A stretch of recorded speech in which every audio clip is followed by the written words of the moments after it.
السلام عليكم ورحمه الله وبركاته. ازيكم يا حبايبي؟ عاملين ايه؟ يا رب تكونوا بخير. رجعت لكم طبعا بالطبخ تاني والروتين تاني مع بعض. انا طبعا النهارده عندي روتين كده، ما كانش عندي حاجه خالص في البيت. نزلت جبت مشتريات، رحت اللي هو فتح الله، جبت حاجات من هناك. زي ما انتم شايفين جبنا الطماطم طبعا مجنونه جدا في الطالع وفي النازل، جايباها 15 جنيه اهي.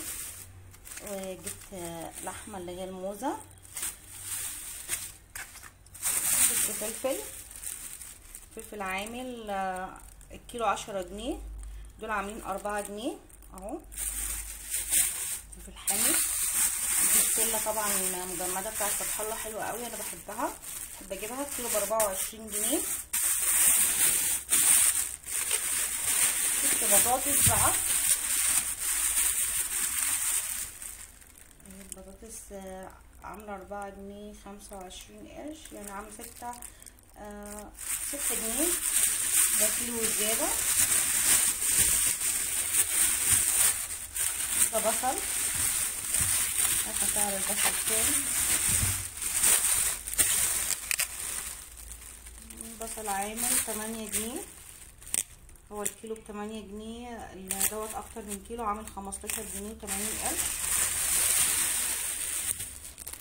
جبت الشاي الاخضر بتاعي اللي انا مبقدرش استغنى عنه خالص، جميل جدا اهو. شاي المعبد، شاي اخضر. صلصه بقى، صلصه عشان تساعدنا مع الطماطم، وشعريه.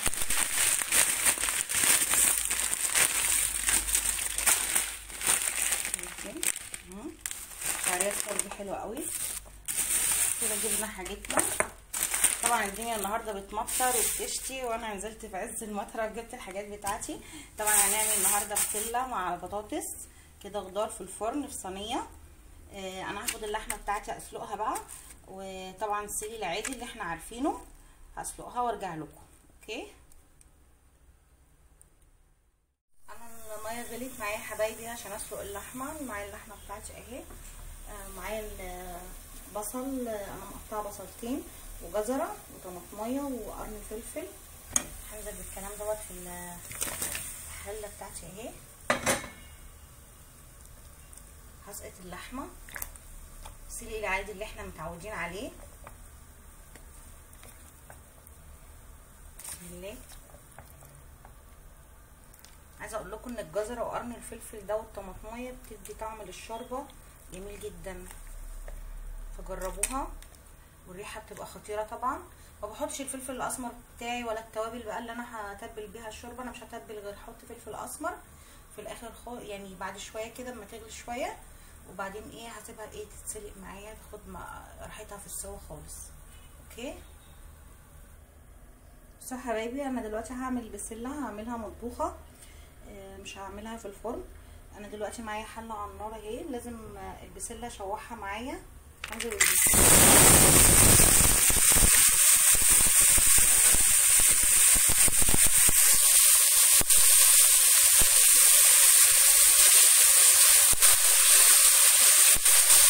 تشوحيها كده الاول قبل ما تعمليها، عشان ما تبقاش مجمزه كده معاكي، تاكدي انها مستويه نص تسويه.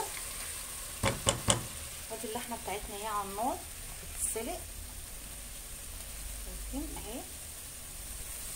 مش عايزه اقول لكم ريحه الطماطم مع الجزر مديها ريحه جميله جدا.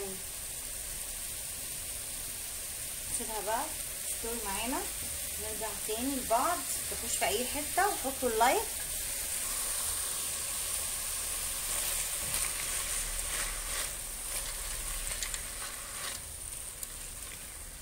سلام بقى لما نحط لها معلقه سكر، تبقى جميله جدا.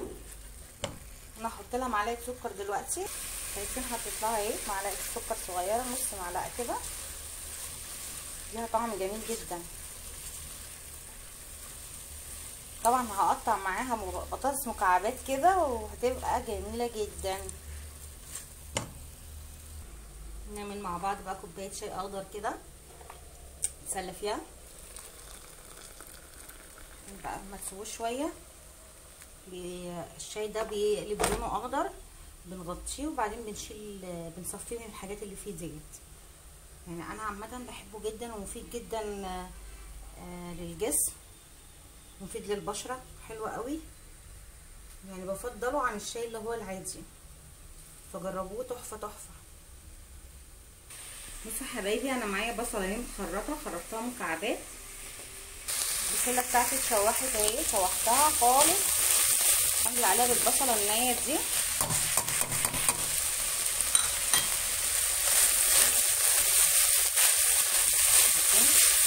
نبص الزيت بقى ولا حاجه من ديت.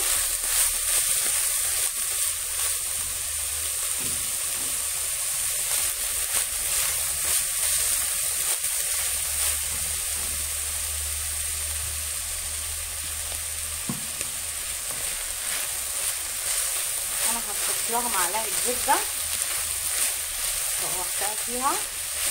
هنزل بالطماطم بتاعتي كده بقى تستوي معاها مع بعضها كده طبعا، وهحط معلقه صلصه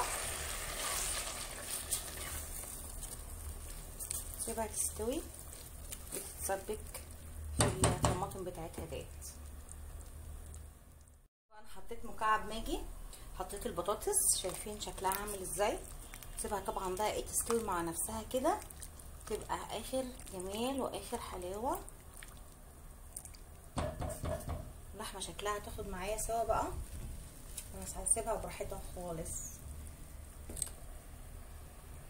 يلا اعملوها بالطريقه دي، صدقوني بتبقى جميله جدا بدل ما تسبكي لها. زي الطريقه دي حلوه قوي، هتعجبكم، جربوها. بصوا يا حبايبي، هنعمل رز بشعريه. انا معايا كوبايه وربع رز، معايا الشعريه بتاعتي. انا بحب الشعريه زياده عن الرز، فبحط الرز قليل والشعريه كتير. يعني ده يعتبر كوبايتين شعريه على كوبايه الا ربع رز، يعني كوبايه رز لو عايز طعم الرز يبقى حلو معاكي. اوكي، قلت لكم بقى على المعلومه دي. نروح نعمل، طبعا احنا عارفين الرز بشعريه بيتعمل ازاي. خلص الاكل واوريه لكم، نشوف هنعمل ايه بقى ويطلع معانا الاكل عامل ازاي النهارده. حبايبي معايا هنعمل الرز بقى. معايا الحله بتاعتي على النار، احط الزيت بتاعي،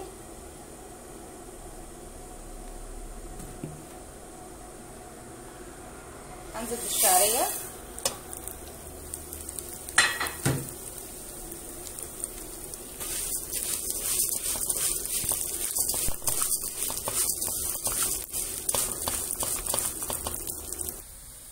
الشعريه بتتحمر معايا. حطيت مكعب ماجي معاها عشان يديك كده. طبعا مكعب الماجي بيدي طعم الرز جميل جدا.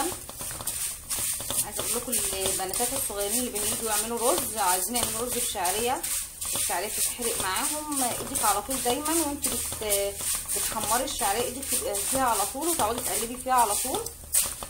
شايفين اهو. انا كفايه كده، هحط الرز بقى.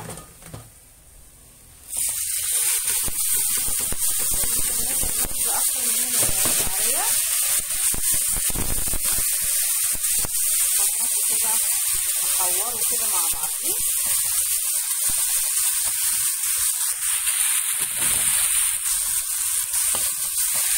كمان بقى مكعب الماجي مديله ريحه رهيبه رهيبه بجد. جربوه كده.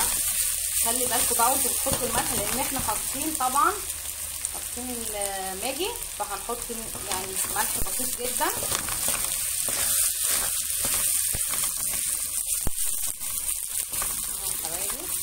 انا طبعا معايا ميه سخنه في الكاتل، هنزل بالميه السخنه بتاعتي اهي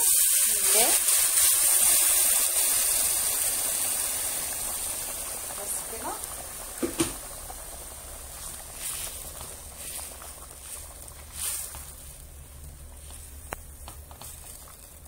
هنسيبه بقى، ولما يتشرب هنوطي عليه.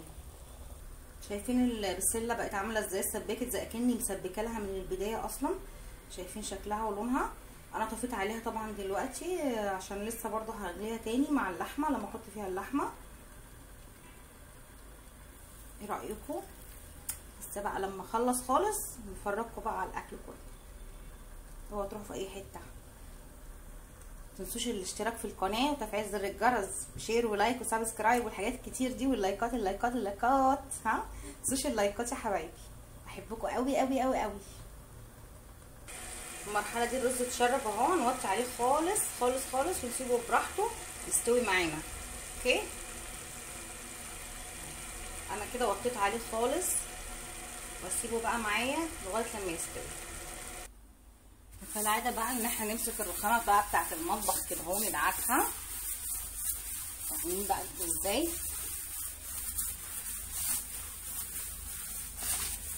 ماشي انا بصور بايدي وبعمل بايدي التانيه.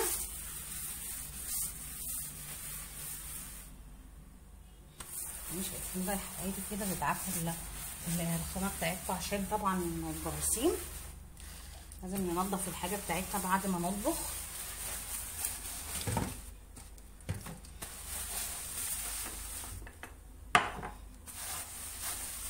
انا طبعا عندي المطبخ لافف كده واخد الرخامه لف. نفسي بقى افتحه على بعضه، يعني افتحه ويبقى بره مفتوح على الريسبشن عندي.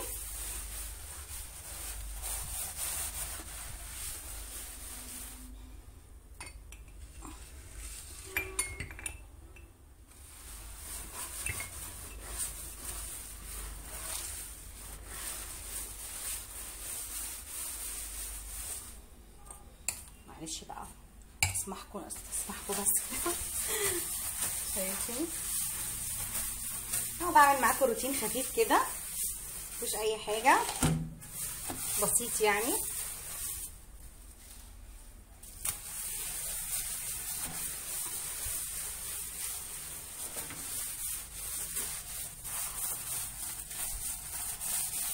هاخد برضو الاشاني اللي هو السيراميك العادي معايا كده بالمره.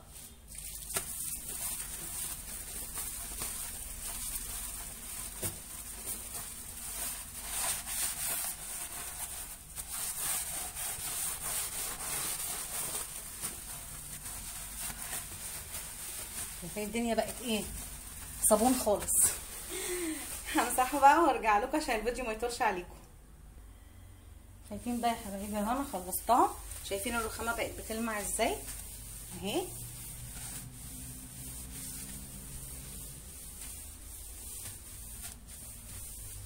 عايزه اقول لكم لو عايزه الرخامه بتاعتك برده بتلمع تحطي ندعه زيت وانت هتلمع معاكي قوي. دي انا عرفتها من بتوع الرخام لما بيجوا يركبوه يقوموا حاطين زيت ويلمع لك بيها الرخامه، هتبصي تلاقي الرخامه معاكي بتبرق. كله تمام. طبعا الشتا ده مش عايز قعاد، عايز حركه. الحركه طبعا رياضه كده وبتدفي برده. قومي اشتغلي كده ونضفي بيتك واقعدي بعد كده مرتاحه والدنيا رايقه حواليكي. ماشي اوكي كده تمام اهو. شايفين الرخامه بقت بتبرق معايا زي الفل. نروح بقى نشوف الاكل اللي على النار. بصوا يا حبايبي الرز استوى معايا ازاي من غير ما اقلبه ولا حاجه. شايفين الشعريه واقفه ازاي اهو كده تعرفي ان الرز استوى. بصوا شايفين الرزه برزتها اهي مفرفر خالص ومستوي ومش ملتوت ولا معجن اهو. شايفين؟ رايكم بقى؟ بس طبعا اللحمه على النار بتاخد واخده سوا فانا سايباها تستوي خالص براحتها. نروح نشوف هنعمل ايه تاني في البيت. روتين النهارده روتين خفيف بس ممكن اصور لكم اكتر من كده، بس يعني صورت لكم حاجات خفيفه كده. نبقى خلصنا الاكله بتاعتنا النهارده. شايفين انا حطيت اللحمه جوه البسله والبطاطس. شايفين عامله ازاي؟ وادي الرز بتاعنا اهو معانا. ايه رايكم في الاكل؟ كان معانا النهارده روتين خفيف جدا. يا رب يكون عجبكم. لو عجبكم الفيديو ما تنسونيش تدعموني باللايك والشير والاشتراك في القناه.